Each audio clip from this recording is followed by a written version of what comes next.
You ever heard of the Broad Street Bullies? You ever heard of Dave the Hammer Schultz? Have you ever sat on a hockey bus and had meals with the Hammer? This guy has. It's another story for another day. But today is Philadelphia Flyers Day. The other 31 continues with the Flyers right now on DLLS. Get it ready, boys.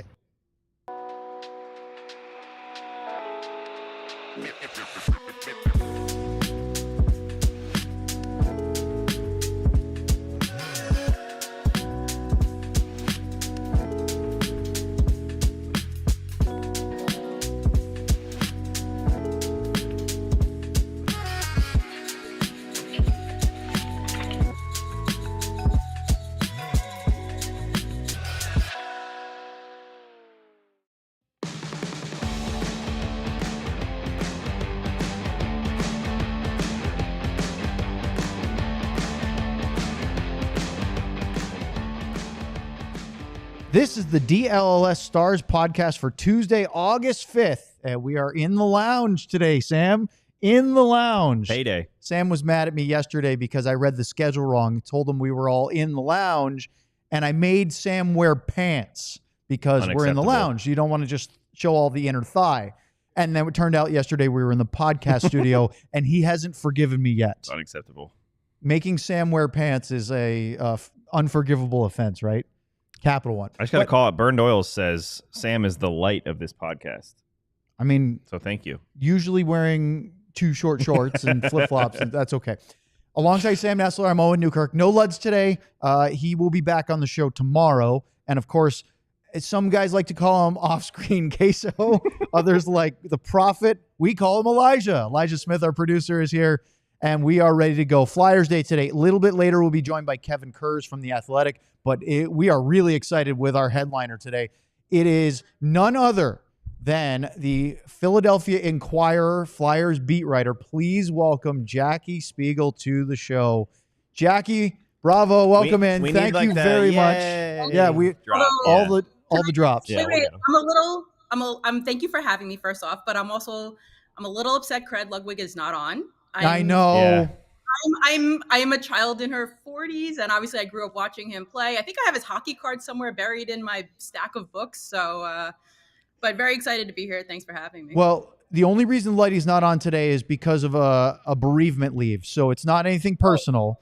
And he wants to be here. He would rather be here in the show. The question I have for you on your hockey card is, can you see his shin pads on that Craig Ludwig card? Oh, well. Of course, I'm pretty sure. Yeah, he had the big shin guards. The also, big giant. It was a little hair flowing. Yeah. Oh yeah, it hasn't changed. The hair's still there. Okay, well, so Jackie, let's make a date of this. Let's have you on when we're close to when the Flyers and the Stars play during the season, and we'll let you go to town and talk to Luds about all the crazy things when you were growing up as a Flyers or watching him play. And I would guess it probably would have been Canadiens or Stars, right? For what? Do you remember when Luds played for Montreal, or was it he already in Minnesota, Dallas by then? I think the Cards are Minnesota, Dallas. Yeah, that would make sense. 80s, I don't remember. He was definitely late 80s, I would say, right? And then 90s, yeah, he was what, 83, 84, I think his first year in Montreal? Yep. We should know this. We've only had him on the show for a year. He tells so many stories, I forget what's real and what's not real. He does. I'll look through my cards before we go the next time to see what I got. Well, everybody knows the shin pads, and we are thrilled to talk about it at all times. In fact, I was on vacation a couple weeks ago, about the 4th of July, and Sam and Luds were on a show by themselves, which was really dangerous. And he held up a framed shin pad. Like, they were the shin pads. They were nice. Crazy. Framed and everything. It looked like, what are those fish that are really flat? Are they groupers? Are they really wide? Or some kind of... I know what you're talking about. That's what those shin pads look like. The ones that are just as wide as they are thick. It's crazy. Okay. Well, let's talk about the Flyers because that's obviously the genesis of this today. Let's start with coaching because both the Stars and the Flyers made a coaching change, but it seems like for very different reasons. One, because they're trying to win a Stanley Cup. Well, I guess both are in that regard. But one, because they're getting close, and one is they haven't been for a while. So what was the sort of, in your beat writing sort of view of it, the end of the John Tortorella era and why they went to Rick Tocchet in Philly? Well, I think a lot of it has to do with the fact that I think Tortorella's personality just kind of wore out towards the end of it. I think, it was getting to a point where they kind of knew the end was coming for him. And obviously there was the issues with Cam York that we all know about. There was other, things that were going on behind the scenes. It just seemed like he kind of had reached that point where it was kind of the end was near. And I think with Rick Tocchet, you see a little bit of a change, but there's a lot of similarities. So it's kind of still building on what Tortorella did when he was with the Flyers. I was just going to say they're not necessarily opposite coaches, right, Jackie? I mean, you just talked about the personality wearing out. Tocchet's a pretty fiery guy as well. Were you surprised at all that they went that route, or was it because they wanted to keep similar type of things still in the organization? I heard Rick Tocchet's name mentioned back in February as a potential possibility for the Flyers head coaching position.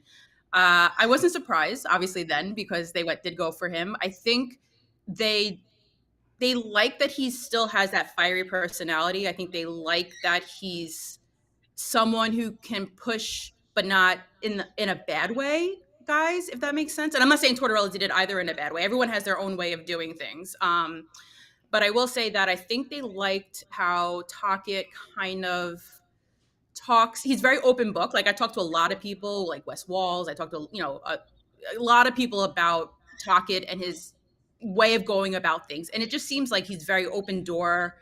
And even like me speaking with him, like we did a one-on-one for the Inquirer after he got hired, and it's just you see like he's very detailed, he's very exact.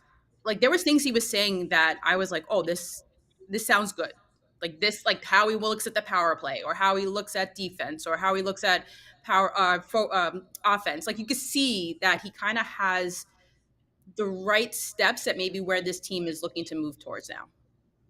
I guess the only person that would make more sense than Rick Tocchet would be Rod Brind'Amour, and I know the Hurricanes don't want to let him go, but it felt like it was inevitable that Tocchet was going to end up in Philly just because of the history, whether he was drafted by them. I think he played parts of 11 seasons with the style of play.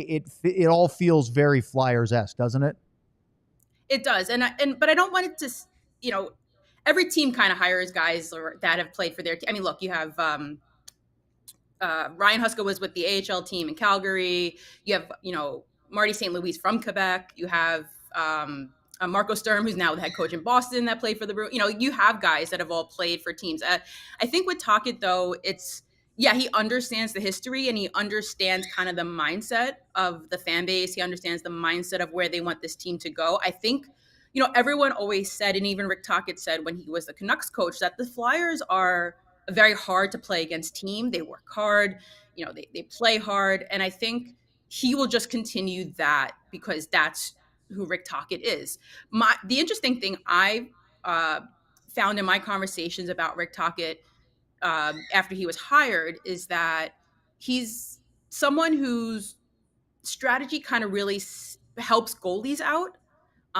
He's very hyper focused on not making his own goalies move north or east west too often, which I think is going to be something that's going to be really important for Sam Ersson and Dan Vladar this year when they step into net. I want to talk about Vladar, but I'm going to push that back for a second because I do have one more question about Tocchet. Jackie, being a fellow beat writer, I know how often you have to speak with the coach. So it's really important to have a coach that's somewhat open, right? I mean, I've been through 3 different coaches. It's a very different experience when you have a grumpy Pete DeBoer, for example, versus a happy Pete DeBoer. It's a different lifestyle for us. So I'm curious. Tocchet's an interesting one because he's not just someone we know as a coach. We've also seen him on the desk at TNT and in the media. What have you kind of learned about his personality, and are you excited to deal with him every day? I'm excited to deal with him. I actually had a very good relationship with John Tortorella. I do think he made me a better question asker of questions, let's say. I thought he definitely, helped me grow. I mean, this is my first beat job, so it was definitely an experience. I'm someone who's on the road at every road game. I'm on pretty much at every home game. So I think I went to like 77 games last year, and that was only because I missed a couple because of I went to the Frozen Four. So I missed a couple games towards the end of the season. So I've been at every game pretty much, and I'm there on the road. I'm there for practice. I'm there for every day of training camp. So I think it's really important to have someone who kind of understands a little bit your role. Because you might get the same question like every day. You might get or same line of questioning, or I think it's just it's good to have someone who kind of understands the role. I think a little bit, because maybe they won't push back too much when you ask certain questions. It'll be good. I think it'll be good. I've seen a lot of his stuff that he's done since he got hired. I talked to him one-on-one. It was a fantastic. We talked for like 15 minutes. I learned a lot about him and his strategy and his systems. I think it'll be different. It'll be different to deal with. For sure, but don't want to really go viral again like I did like 4 times last season. Well, that's the tricky part, and I want to ask you about Torch real quick now since we brought it up, because I've interviewed him before, and he can be illuminating and fascinating. It just depends on what the topic is.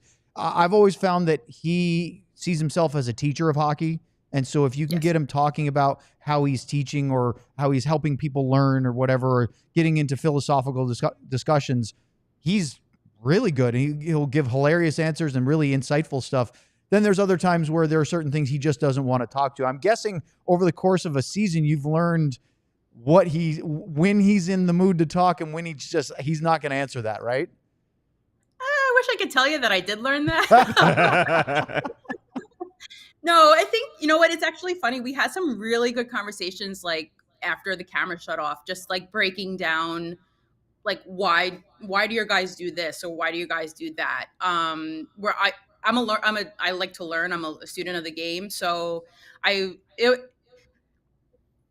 was interesting because like I was always told, be careful. He was very hyper focused on like the game itself, and he got very intense for it. So, the closer to game time, he was definitely like, just I need to focus on the game and focus on what we need to do to win. Versus wanting to have to talk to us, and I can appreciate that, right? Like you're as a coach, someone who's coached, like I can totally understand that. Like you just want to focus on your game and not get stuff in your head that maybe somebody's going to ask you, kind of thing. So like it's even like when I talk to players before, if I talk to them at 10 o'clock in the morning, it's different versus when I talk to them at 5 o'clock like you don't want to be like, so your struggles lately, what do you think? You don't ask that at 5 o'clock, but you maybe want to ask that at 10 o'clock, So I can kind of understand, I can kind of get it. And like I said, he and I had a very good relationship, a lot of respect between the two of us. I do. Yeah, you're right. He was a good teacher. He was someone who was he had his opinions, and you kind of respect that. Someone who isn't, John Tortorella is John Tortorella. Like he hasn't changed since he first walked in the doors of a hockey rink, with the Sabres or I used to live in New York. I used to work at SNY. So like I saw him all the time, all his pressers and everything. So he is who he is, and he never changed, and I can appreciate that. What do you think? You mentioned Tocchet kind of giving you some layouts of what the structure is going to be in systems. What are the biggest things you took away from that in terms of, maybe the Flyers' biggest weaknesses that you think he could help? Well, one thing, and I talked to Kevin Woodley, who's in Vancouver. He's a goalie guru. He's amazing. Yep. And he obviously watched a ton of Tocchet teams. And one thing he said to me, and kind of Tocchet kind of hinted at it a little bit, was just that he's he wants to simplify things for his goalies. And I think, even Sam Ersson talked a lot about during the year that blocking shots, maybe it wasn't the amount of shots the Flyers block, maybe wasn't the best thing for him because he likes to see the puck and he likes to feel, when he didn't get a lot of shots is when Sam didn't feel like he was in the game as much, right? Because he's a goalie that likes touches. And I think with the one thing that really struck me with Tocchet, and we all know the Flyers power play struggles. And I think he was very much, be creative, right? Like, we give you a simple structure and then do your thing out there. He's like, but don't feel like you need to follow X, Y, and Z, if that makes sense. So I thought that was very interesting. And I kind of like listening to him and I'm like, oh yeah, this could be good. Cause you have like a Matvei Michkov who's so creative. You have a Travis Konechny who has his creativity. You have, maybe a Cam York back on the power play finally. like you have got Jamie Drysdale, like, he walks the line so well, like comes down from the point so well. Like if you're in this structure and you don't feel like you can maneuver around the structure, it takes away that creativity. And I think that's one thing that the Flyers power play kind of missed, was that ability to just do and just go with what's available. And it was interesting when I talked to him, he's like, how do you practice a power play? Right? Because he's like, when we're in practice, like no one's gonna, you don't want to hurt someone. You don't step in front of shots as much. You don't play as hard. He's like, how do you practice stuff? And I thought that was interesting to me because, like he's right. If you think about it, it could look great in practice, but then you go up against like, Tampa's or penalty kill or it's the Stars penalty kill. It's like, well, what do you do now? Because they're going to be in your face and they're going to try and stop you. But in practice, maybe your own teammate isn't going to do that. So I thought it was just interesting, his belief in allowing creativity. And I will say, it's not just the power play that he believes in creativity. He believes in it, in the offensive zone regardless. After the break, we have a creative player to ask about in Trevor Zegras. A lot. That was such a perfect. We got a lot of players to get to. Plenty more with Jackie coming up here on the DLLS Stars podcast. But first, we're in the lounge, so we got to talk about Empire Today. Empire Today is the best in flooring. There is no one that does it as well as them. As important as it is for your team to have a home ice advantage, it's just as important for your floor to have a home floor advantage. Your home to have a home floor advantage. I mean, I tried to do it without looking at the screen, and how'd that work for you? It didn't work. Empire Today has flooring experts, dedicated flooring professionals who do only flooring every single day. We know about those box stores where you go, you have someone help you out, but maybe they were doing something completely different yesterday and are going to be doing something completely different again tomorrow. Empire Today makes it simple. They're the best at what they do. I don't know which camera is me. Is it this one? There you go. So he's not used to the hot Sam distracted. Cam. Empire Today lives in Breeze Flooring, and they make it simple. They bring the showroom right to your home. So schedule a free in-home estimate today because some things are just better at home. DLS listeners can receive a $350 discount when using code DLLS. You heard that right. That's a $350 discount when using code DLS. Restrictions apply. Visit EmpireToday.com/DLS for full details. See, I could just dunk on you and not do any of the read because I actually have a personal testimony. So last night, we're getting ready to make plans for a Labor Day weekend trip with the family, and we want to take the kids to a game at Fenway Park in Boston. Why not? It's been a while. Kids have never been to see the Sox at Fenway. So I go to the Red Sox website and I'm looking at tickets for this particular game night, and it's Labor Day weekend and the Sox are winning right now. And so suddenly tickets aren't as easy to find. So I pop up the Game Time app, right? And I find a really good deal where I want to be. And so I downloaded the app. I created an account just like I talk about in the ads. And I bought Red Sox tickets. Ooh. And I used the code DLLS at the bottom there. And I got $20 off. No. And I'm not kidding you. I actually did it. I have them. Now. And we're going to go see the Sox play at the end of August at Fenway Park thanks to Game Time. I need Miami tickets. So definitely worthwhile. Game Time was super easy to use. Let's bring Jackie back on. Jackie, we have a lot of personnel questions for you. Let's start with the goalie. I know you teased Zegras, but we want to go back to goalies for a minute because there's been some interesting outside of Philly criticism of going after Dan Vladar, saying that the Flyers have a goaltending issue. And I saw one saying maybe the worst option of the open market, right, something like that. From The Athletic. I think it was from The Athletic. And I see him as a guy that's there to compete with Sam Ersson and Ivan Fedotov, but who's got the job right now? Like, who do you think a month and a half out of camp, or maybe actually we're almost about a month from training camp, who do you think has the upper hand of actually maybe being the Flyers starter if they'll have one as opposed to like a 1A, 1B? Well, I think it's Sam Ersson. Definitely will be given the opportunity to be the number one goalie. That's for sure. I don't think Dan Vladar is going to do that lying down. I don't, is that too much of a goalie pun there? But I think,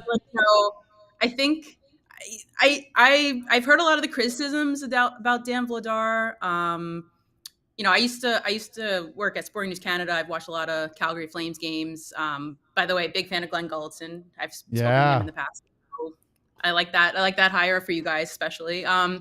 But yeah, I don't understand the criticism necessarily for Dan Vladar because of what I've seen. And I think he hasn't really been given the opportunity yet to kind of take charge and to, he was really hurt. What was it, like a year and a half ago? He had the hip injury that required surgery. His season was shut down last year. I mean, it was always going to be Dustin Wolf that was going to be the number one goalie in Calgary. There was no arguing with that. He was always going to be the guy. So it really wasn't like Vladar had even a chance in Calgary. But I don't see him as being this like guy who's going to fall apart in net. Again, talking to Kevin Woodley, we talked a lot about it. He obviously saw a lot of Dan Vladar too, being in Vancouver in the Pacific Division also. So, he said that he thinks the systems that Rick Tocchet employs will really help Dan Vladar. It'll really help Sam Ersson. It gives maybe Ivan Fedotov a little time in the minors if needed, if he makes it through waivers. Because he has to go through waivers to go to the Phantoms. But I think I see a lot of the criticisms of Dan Vladar, and I don't know if I agree with them. All right, can I talk about Zegras now? Yeah, go ahead. All right. So I have about 50 questions about Trevor Zegras, but I'm just going to start with the basic, simple one. Your take on the trade and what he brings to Philly. I think it's a great move. I think, he knows guys on the team, so there's a comfort level immediately with the organization. He's best friends with Jamie Drysdale and Cam York. I think, I've actually spoken with both of his parents. They are very excited for him to be back on the East Coast. I think there's a comfort level for him then, being so close to home compared to being all the way out west. I think, he just, when you said creative guy, though, I was thinking originally, Michkov, because obviously, he's Yeah. everyone talks about with being creative and everything. But I think, it adds another element. I think he's someone who has a lot to prove, especially down the middle as a center. I think he's excited for the opportunity to get that chance to go back to playing a center position. And I think, he's got like a very like light personality. Like he's fun. He enjoys the game, and I think it's a great locker room to begin with. And I think he's going to fit in like perfectly in that regard, which is important if you think about it. Like you don't want to go to work and not enjoy the people you're around. So I think like, and that's for any sport. That's for any sport. So, I think it's important to have that like comfort level. I think it's a good, he has 1 year left on his deal. So he's got to like prove himself a little bit. And the Flyers love those, prove yourself deals, as we've seen with Ryan Poehling and some other guys. So I think, I think it's a good move. I think it'll be interesting to see who he's paired with, or, who his line mates are, what he could do in the power play. Speaking of, the power play, obviously potentially having him with Matt Vey and Konechny could be really interesting. Cam York potentially then maybe will be, or Jamie, there's obviously those connections there, but he also, like, him and Cam York were very like good on the power play for USA Hockey back when they played together. So I think gives him the opportunity to get back on the point. I think it'll be good. I think we'll see. I mean, you never know, but I think it'll be an interesting move for sure. Yeah, you just mentioned the position. That was the main thing that is boring as it sounds to a lot of people. That interests me the most, because I've read about all this stuff with his kind of move to the wing because of his defensive issues and to learn kind of some other stuff. But from all the sounds that I'm hearing, it sounds like he really wants to play center, and Briere really wants him to help them out down the middle. So what does he have to do to reestablish himself at his natural position? Well, I think there's already like this thought that he's not like maybe the best defensive center, which is fine. You have Sean Couturier to do that. You have Christian Dvorak now to do that. You have guys. Noah Cates is probably he's a Selke Trophy contender at some point in his career with how he's been playing lately. I think with Zegras, I think he just needs to play. Like I think he just needs to have that opportunity, and he'll seize it. I don't see why he wouldn't. He's always been a center. I know didn't enjoy playing wing. He's mentioned, that he's really excited for the opportunity to play center. I think he just needs to play smart. Maybe they'll sit him with a guy like maybe like an Owen Tippett, or if Tyson Forster's back healthy, guys who are a little bit maybe more maybe one person who's a little bit more defensive minded to take that pressure off of him. I think him and or maybe Travis Konechny, who's also a little bit more of a he does the penalty kill, so he's well known about playing a little bit more defensively. I think given the opportunity, he's looking for the chance. Like, he wasn't happy playing wing for the past 2 years, and I think it's going to be interesting to see him just kind of seize the role. You mentioned Tyson Forster. He had such a great year last year. For those that don't follow the Flyers anywhere near the level that you do, what happened at the World Championships, and is he healthy for the training camp coming up here in about a little over a month? We have no update right now on Tyson Forster. He did have the injury at Worlds, and then he developed an infection in the elbow. So I think they're still, the last we heard was July 1st about him. So, they were waiting for the infection to kind of tamper down a little bit before they could really figure out, because obviously that will muddy any, X-ray or MRIs or anything that you need to get done to see the extent of things. So there's not really any update on him. The last we heard was that he wouldn't be ready for training camp, but we'll see, I guess, in a couple of weeks what the status is with him. And obviously you bring in Zegras, you bring in Dvorak to balance things out a little bit. Feels like a healthy Forster is a pretty important part of this Flyers offense for Rick Tocchet. He is, but there's guys that'll definitely seize the opportunity. I mean, you have Alex Bump, who I project will make the roster opening night. He is. I went to Frozen Four, so I saw him play there. He's something. I mean, I was sitting there in the press box, and people were coming up to me because they knew I covered the Flyers, and they were like, "Oh, that kid's special," kind of thing. So I think he's someone who will automatically take that spot. But there's also other spots available because you remember they traded so many guys away, you know, with Lawton and with now Ryan Paling's gone. So you have opportunities for guys. I think there's a potential for Nikita Grabenkin to make the roster opening night. He was the one who the Flyers got for Scott Lawton, including a first-round pick in the upcoming draft. But it'll be interesting to see. It does give a little bit more opportunity, but also there's no denying the line of Noah Cates and Tyson Forster and Bobby Brink and what they all did together last year. I mentioned it to Rick Tocchet about them and how just fundamentally sound they are with they're very big on the triangle. It's a very basic hockey concept, but they're so big on the triangle. They're so big on just making sure that they're always, backing each other up, playing together, playing connected. It's kind of interesting to watch. I mean, I found it fascinating to watch them play together like that, because it's such it's almost like you want to pop in the tape for any team you coach and be like, hey, this is how you do that kind of thing. So not having him could add some, it's a hole, but it gives other people opportunities. Carson Dorwart can play wing and center, which also gives Tocchet some flexibility in the lineup itself. So it's a hole, but it's interesting to see kind of what maybe has the potential of coming up with him out. Jackie, I want to get really serious with you now. No, he doesn't. All right. Sure. I was in Philly in January, I believe, for that game against the Stars. And I usually do a good job of eating before I get to the rink, just because you never know with medium meals. Sometimes they charge you. You don't know. Apparently in Detroit, you've got to go. You're not like this guy where you just walk in you and have get to. stuff free. Detroit's the best one. That's what I've been hearing. We That's heard it what from Molly Walker Molly in on New York just said on it our was Rangers amazing. Day. But Philly, I went upstairs and I was like, let me just see what they have. Philly Pretzel Factory, hot dogs, ice cream, soft serve layout. Got me on soft serve. Where does it rank for you? You're the perfect one to ask, because you just said you go to pretty much every rink. Where does it rank for you among the not necessarily medium meals, but in terms of press box availability?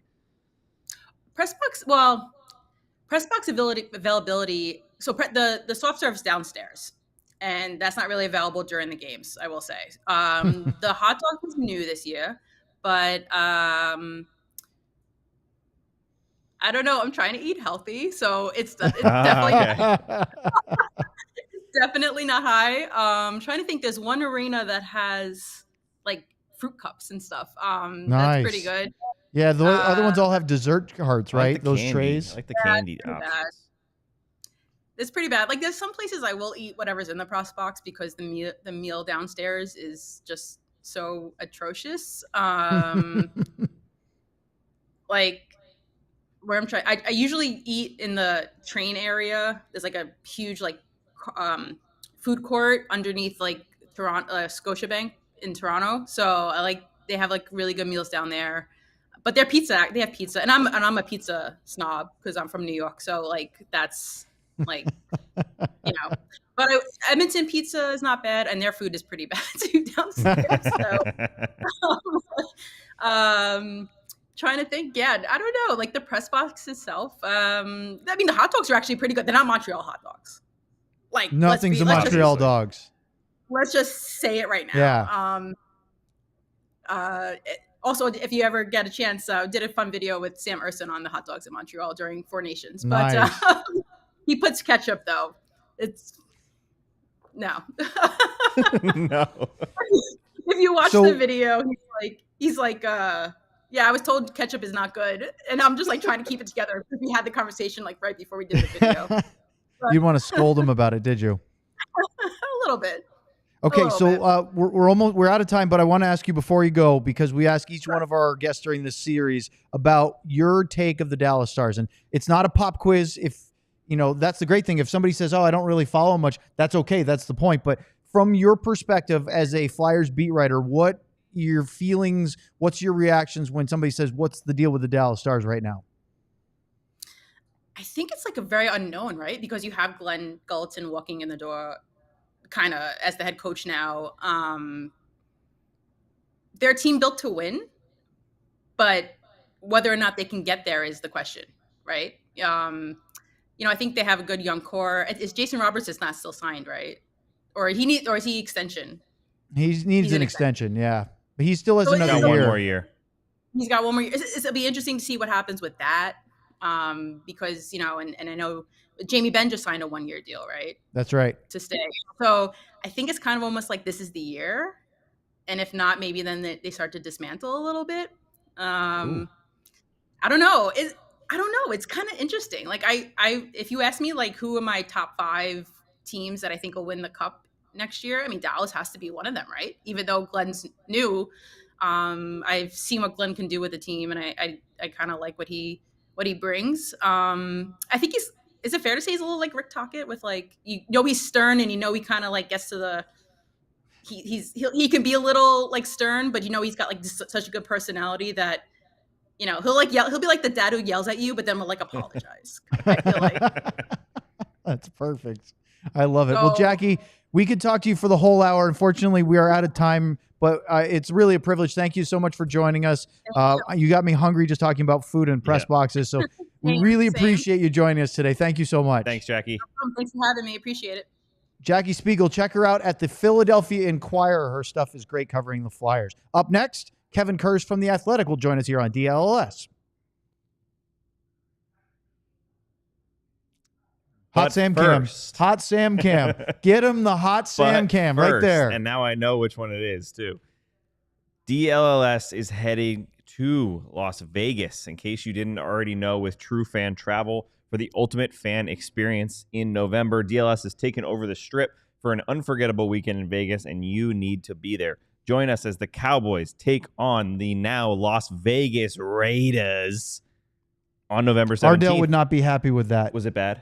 The Raiders. That's better. But you got to look at the Hot Sam Cam when you do it. I forget.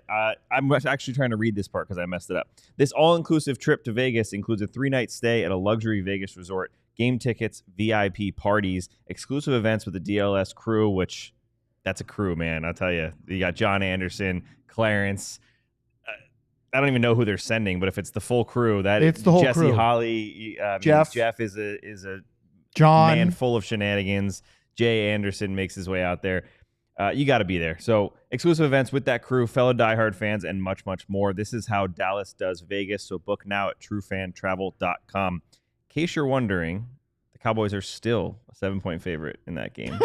We are a little bit early in there. But I did hear November Monday Night Football game. I don't know if this is as sensitive as the Luka situation. I'm looking at you, Elijah, because you might know more about football than I do.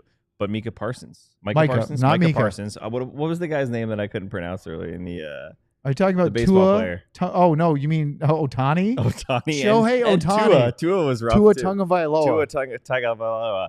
But the Cowboys, hard. the Cowboys will still be there. Tagovailoa. Dak Prescott's going to have a big year. The other players on the Cowboys team that I know, Des Bryant is a big player for them. I know Ezekiel Elliott, is he still there? You're doing great. Wrap it up. We're good. We got Tony Kevin Romo. waiting. They're all going to be there. Cowboys, Raiders, be there. TrueFanTravel.com. Thank you, Sam. All right, now let's welcome in our other guest today. He is the hockey writer based out of Philadelphia. Of course, he's focused on the Flyers, but not just that. Please welcome in from The Athletic, Kevin Kurz. Kevin, how you doing guys, today? You got me? Good. We got you, loud and clear. Can you hear me? Yeah, can you hear us? Yep, I got you. Yep. All right. Thank you for joining us today. You know, you have an interesting one. As Jackie mentioned, she hadn't been a beat writer, but had been in hockey for a long time. You actually worked for the Flyers way back in the day when I also sort of by extension was working for their AHL affiliate up in Glens Falls with the Adirondack Phantoms. And then you went to the West Coast, but now you're back. What brought you back? Could you just not get away from the icy clutches of Philadelphia? Well, I worked for the team. That was a long time ago. I left in 2010. I wanted to try media after I basically had been running the Flyers website and doing all their content for a few years. So, you know, because the Flyers were owned by Comcast, that was my sort of door into going to work for Comcast Sportsnet out in the Bay Area. So, you know, I'd never been in media since college. So going out to cover the Sharks in a little bit of a smaller market was a good entry point for me to get into the media side. And so I stayed out there for 6 years working for NBC Sports / Comcast Sportsnet. Then I moved to The Athletic in 2017, and I've been there ever since with a quick 2-year stop in New York before I came back to Philly almost 2 years ago now. You want me to keep going? I'm ready. Yeah. Okay. So I got a lot for you. So does Sam. Kevin, I was going to ask Jackie this, but we ran out of time because we got talking about press box food. But the Flyers, so we're going to save the hard balls for you. The Flyers have missed the playoffs 5 years in a row now. They haven't been since the 2020 Toronto bubble. That was, I was going to say they haven't had a 100-point season since the 2011-12 season. But to be fair, that COVID-shortened season, they were going to have 100 points. They had 89 points in 69 games. Unless you have some big off-the-cliff moment, that's like a 105-point pace. So that relatively recently, there was a team that was probably 100-plus points, Flyers team. But it doesn't feel like as we approach nearly 10 years since Ed Snyder passed away, that this team has been a constant threat. And I'm curious, what's the patience level of the fan base of the Flyers? And yes, I know I'm asking about Philadelphia sports fans being patient when I ask you this. Well, my impression is that they recognized that a rebuild was overdue when Daniel Briere and Keith Jones and Dan Hilferty took the reins. That was a little more than 2 years ago. So I think they were encouraged by the fact that the new leadership came out and said, hey, we need to rebuild. It's time. We're going to do this the right way. It's going to take some time. So I think that the majority of fans that have been paying attention to Flyers for that long. Now, listen, a lot of casual fans have jumped ship, right? They are watching the Phillies make long playoff runs or watching the Eagles win Super Bowls. Sorry to mention that to a Dallas crowd. So, you know, hockey is a little bit off the radar right now, but I think the fans that have stuck around, and there's still, I think, a pretty hardcore portion of this fan base that does pay attention to the minutia that's gone on in the last couple of years. I think they recognize that a rebuild takes time. The current regime has taken steps to rebuild, to you know, trading players that are still effective players, veteran players, in order to gather assets for the future, whether that's draft picks, prospects, whatever it might be, and that there was going to be some pain along the way, and clearly there has been. So. That said, I think now that the first 2 years are over and the Flyers have pretty consistently subtracted from the current roster, now's the time where you need to start to see some results. So that's why this season coming up is so important, because and Danny Briere doesn't shy away from it. They want to start improving now. They hope that the last season, when they finished fourth from the bottom in the league standings, they hope that was rock bottom. So we'll see how it goes this year. They have to make some progress this year, or I think patience will start to wear thin. And that's my follow-up is, where is your take right now on the job that Briere and Jones have done? I'm a huge Keith Jones fan personally. I don't know Danny real well. I mean, he's a phenomenal player, but I've met Jonesy a few times, and he couldn't be a cooler dude. Great guy. I want things to go well for him. You're rooting for a guy like that, but what's the grade if you have, not a grade, but just the evaluation of their performance as the Flyers hockey ops front office so far? I would say it's been mostly positive because they have stuck to the plan that they really laid out from the start. You trade Scott Lawton and you get a first-round pick back. You find a taker for Joel Farabee's contract in Calgary. That takes some money off the books and gives you a little bit more flexibility. Sean Walker, you trade him for a first-round pick a couple years ago, and that pick helps you get.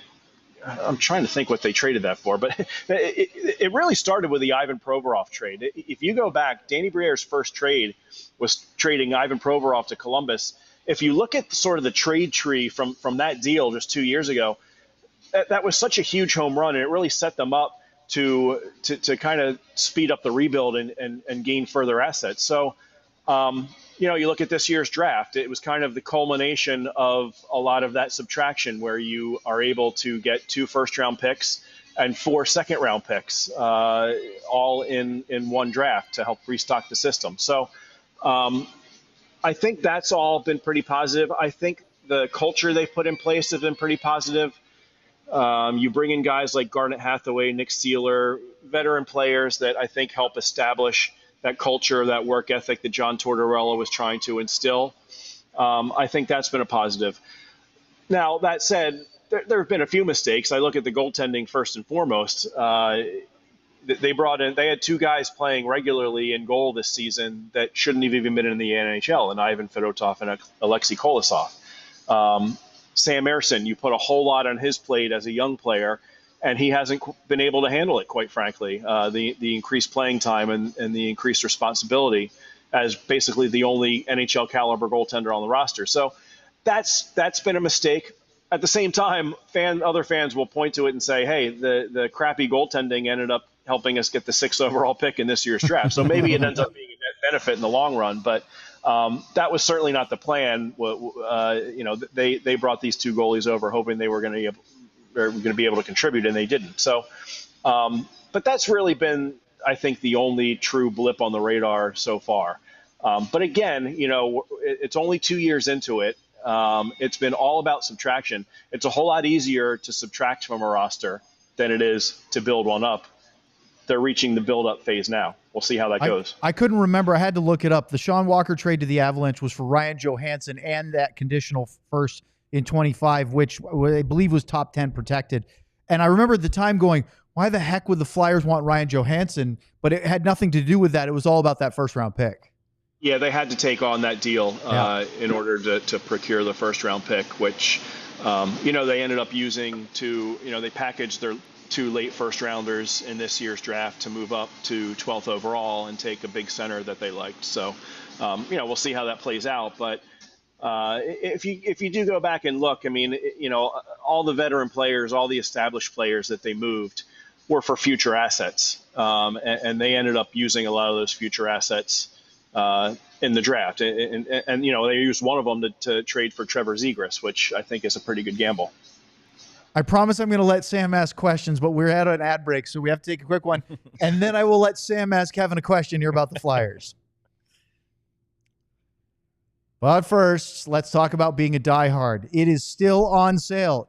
I think this is the best deal you get, right? It's $36 for your first year. If you haven't been a diehard before, you can get the full year. So like from today, it'll be the entire 25-26 NHL season of coverage with DLLS if you sign up now, if you haven't been a diehard before, because it's the training camp, Dallas Cowboys NFL football training camp special going on right now. That's $36. It is over 50% off the normal annual rate. And again, because we're in August, there's not going to be Stanley Cup games in August next year. There better not be. So you'll get the entire year, the full season, and you'll get the full NFL season. You'll get the full NBA season, and you'll get all the coverage going into baseball playoffs and maybe the World Series, because the Rangers had a pretty exciting walk-off home run last night in extra innings over the Yankees. I'm actually going to the game tonight. I'll cheer against the Yankees tonight. I'm actually going to Globe Life you are? tonight. Nice. I'm going to go see the Yankees. I said, Katie, you want to go to a baseball game? Yankees are in town. She said, no. Did you tell her it was indoors and air-conditioned? No. That would benefit. Globe Life, yeah. So anyway, sign up to be a diehard. Not only do you get all of the access to the writing that Sam and Sean do for the Stars, but of course, we've got Cowboys, Mavs, and Rangers coverage with Clarence Hill, who's out in Oxnard, California for training camp with the Cowboys. I just saw Tim Cato with the Mavs. He was here for the Mavs show today. And we've got Jeff Wilson doing bang-up work with the Rangers. But you get a free T-shirt for signing up, and you get discount on further merchandise. Well, check out the captain shirt that Sam is wearing today behind his microphone. The Hot Sam Cam right there. I've got one of the really low-key DLLS flag shirts where it's just in the upper crest. That's kind of a cool one. And then, of course, we've got the Dallas collection. We've got there's the Wyatt Johnston and Mikko finisher from the playoffs. The ones we just rolled out a couple weeks ago, the Robin Ventura, it was literally yesterday was the 30-year anniversary of the Nolan Ryan feeding him the knuckle sandwich. So get all that, become a diehard today. You can't have a better time to sign up now. All right, let's bring Kevin back in. And Sam, before I dive in again, please, the floor is yours. Okay, thank you. Kevin, you just mentioned before in one of Owen's questions about Flyers needing to take a step, right? It's an important year to show some progress. Matvei Michkov is a pretty big part of that. How big is he in this situation and taking a step? And then what is his next step after finishing, I believe it was 4th in the Calder voting? Yeah, I think you can make the case that he's the most important, at least at the moment. The next step for him, I think, is to be able to deal with the rigors of playing an 82-game schedule. And if you listen to some of the Russian language interviews that he's given, he's admitted that the schedule was a grind for him, right? That was the first time going through it. It did wear on him at times. I think that was something that John Tortorella recognized, reduced his ice time at times, even scratched him once, I believe in November it was, for 2 games. I think now that he's gone through that, he's the kind of kid that's going to really do everything he can in his power to prepare himself for that this season. I think that's the most encouraging part about Michkov, is that you can see this kid is driven to succeed individually and on a team, from a team perspective.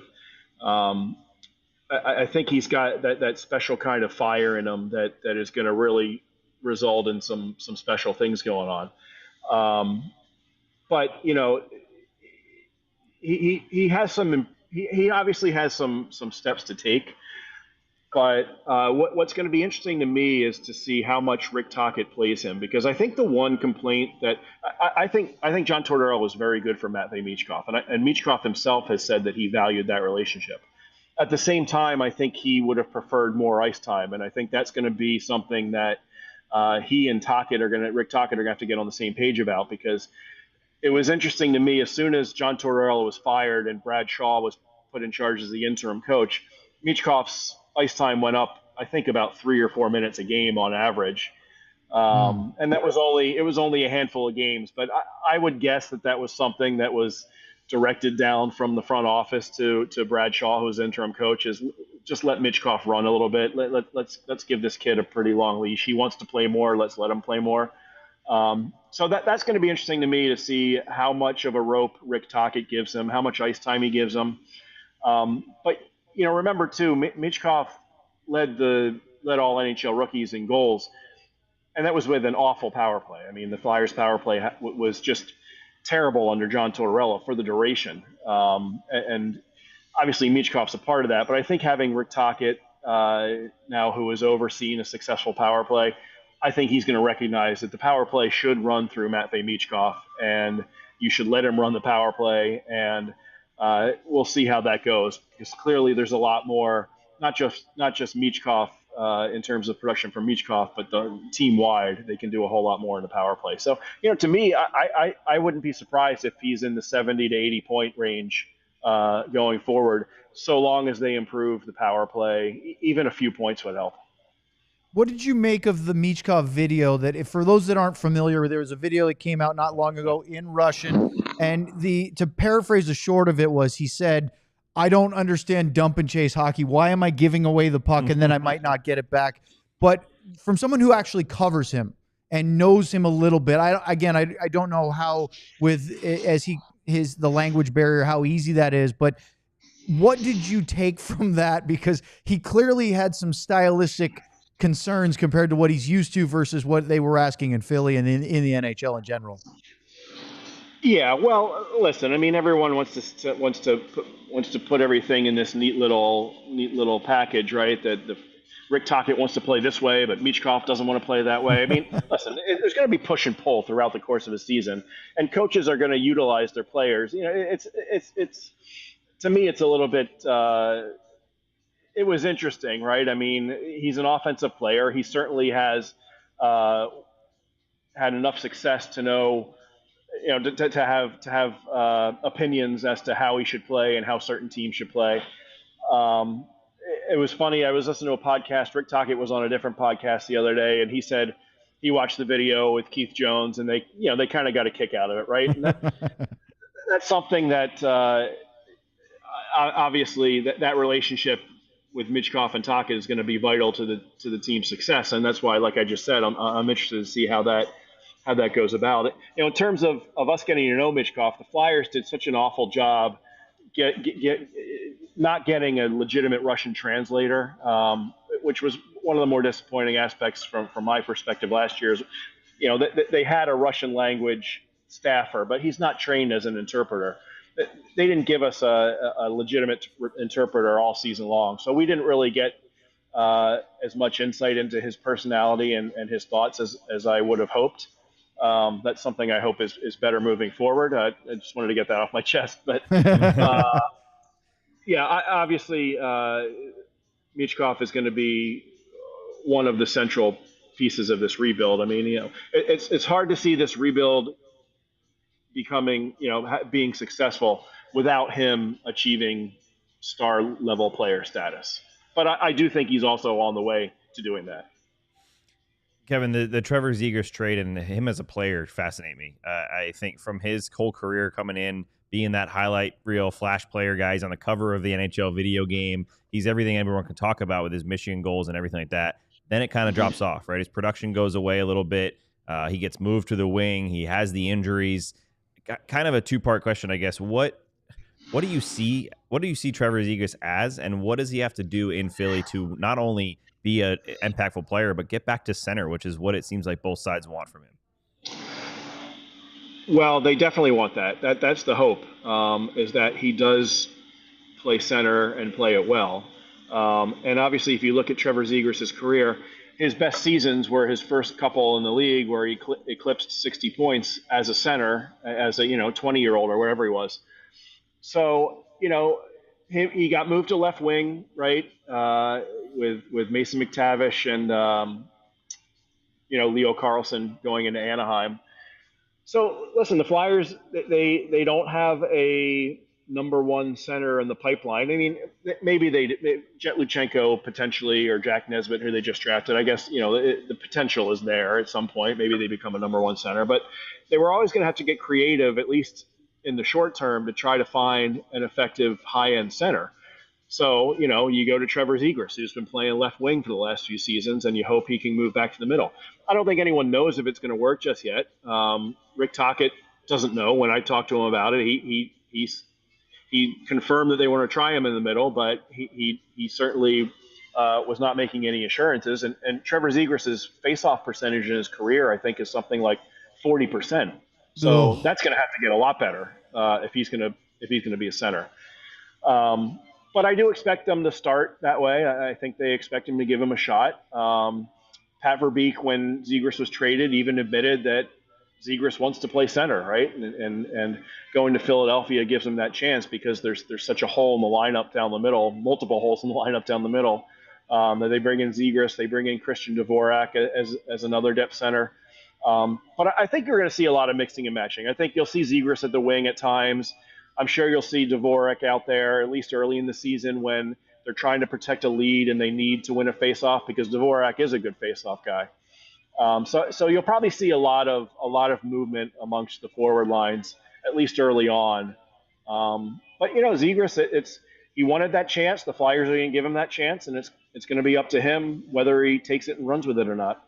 You had an interesting comment about the goaltending earlier in our interview, and Sam and I were laughing before the show started because we both found the same line in your publication in The Athletic about the Flyers offseason, and I'm going to read it just because it's hilarious. It said, sorry, but it was really funny to see the Flyers address their biggest problem, goaltending, with one of the worst options around. So my question to you is, who wrote that? Because you may even have written that. What do you think of the addition of Dan Vladar, and will he help Samuel Ersson that way? Yeah, I didn't write that. Who was that? No, that was somebody else. Is that Dom? Yes. Was that from Dom? It was Dom. Okay. Yeah, I mean, listen, there are varied opinions on Dan Vladar. There's no doubt about it. Yeah. Right? I know. I mean, I even had someone in the organization tell me that even internally, some people on the Flyers staff believe there's untapped talent there, and some others don't even know if he's an NHL goaltender, right? I can tell you, I called Marty Baron, who I have a good relationship with, and I said, what do you think of Dan Vladar? And according to Marty Baron, Vladar was the second best option after Jake Allen in terms of free agents. Now, obviously, it wasn't a very deep pool for the Flyers to choose from, right? I mean, we all saw the names, and no one really stood out as being any sort of future superstar. But I think if you're being an optimist, you look at Vladar and you say he finished the season strong last season. He got a lot of difficult matchups in Calgary. He was usually getting the tougher games in Calgary, is my understanding. But then on the flip side, he's never started more than 29 games in a single season. So we'll see. What I am confident in saying is that Dan Vladar is many levels better than Alexei Kolosov and Ivan Fedotov, who, again, not to be too harsh on them, but neither of them belonged in the National Hockey League last season. So Vladar is an upgrade over those two, and frankly, all he needs to do with the Flyers is he had an .898 save percentage, I think it was last year. If he just hits that mark again, the Flyers it's probably worth 10 points in the standings for this team because It was that bad. It's been that bad.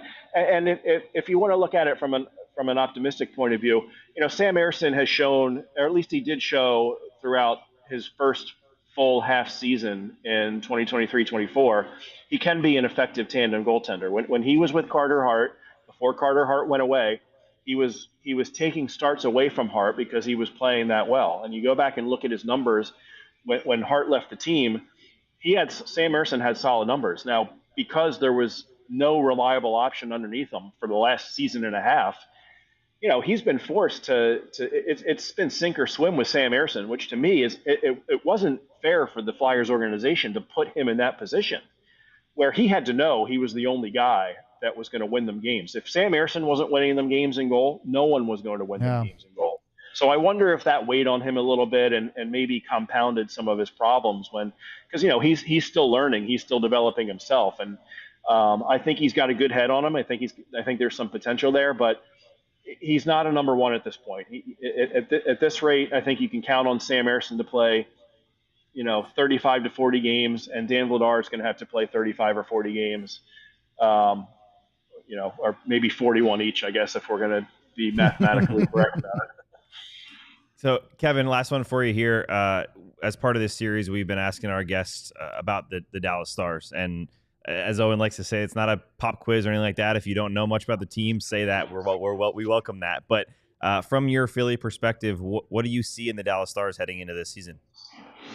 That's a good question. I worry a little bit about sometimes there's teams that all of a sudden their veteran players collectively look old, right? and I worry about that a little bit with Dallas. I know they've got a good young core, but you've still got a lot of veterans there that are counted on to sort of lead the way, right? I think I covered Pete DeBoer and Joe Pavelski for a long time. I think they lost something when Joe Pavelski left, and I think they're going to lose something with Pete DeBoer not there anymore. And I know there was the whole thing with Jake Ottinger and whatnot, and maybe that was the right move. But Pete's a good coach, and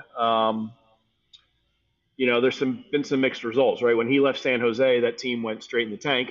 When he left Vegas, they won a Stanley Cup. So we'll see.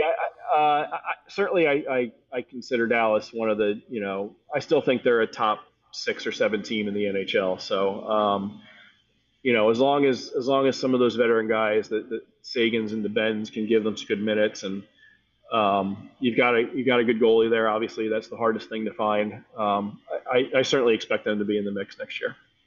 Well, Kevin, I wish the time didn't disappear so quickly, but we are out of it. It's been a pleasure to catch up with you. I remember when you were running the Flyers website, when I was running the broadcast and PR for the AHL Phantoms. So it's been a long time since then, but great to see you doing so well with the Athletic, and hopefully we'll have you on again. But sincerely, thank you so much for joining us today. Thanks, Kevin. Yep. Okay, guys. Take care. Good to see you. There he goes, Kevin Kurz from the Athletic. Check out his stuff. It's great. And of course, big thank you to Jackie Spiegel as well, who is from the Philadelphia Inquirer, our first guest. Tomorrow's show, as we wrap things up today, Sam, will be another fun one because we are sticking in the Metropolitan Division to your old stomping grounds in New Jersey with Mike Morial from the NHL.com and Christy Flannery from the Hockey News. We're going to talk about the Devils tomorrow. Or whatever. Do you remember that, Seinfeld, at least? No. Oh my God, David Putty. They put Seinfeld on the screen a lot, so I know that. Is he a face painted? Oh, yes. Yeah, and he did the whole where the Devil's in front of the priest in his car. Yeah, I've seen it on the big board. Oh my God. Luds will have a heart attack when he finds out. Luds will be back tomorrow. For Sam and for Elijah, I'm Owen. Thanks to Kevin and Jackie. Hope you enjoyed today's show. We'll be here tomorrow for Devil's Day on DLLS. We all silly like the mayor.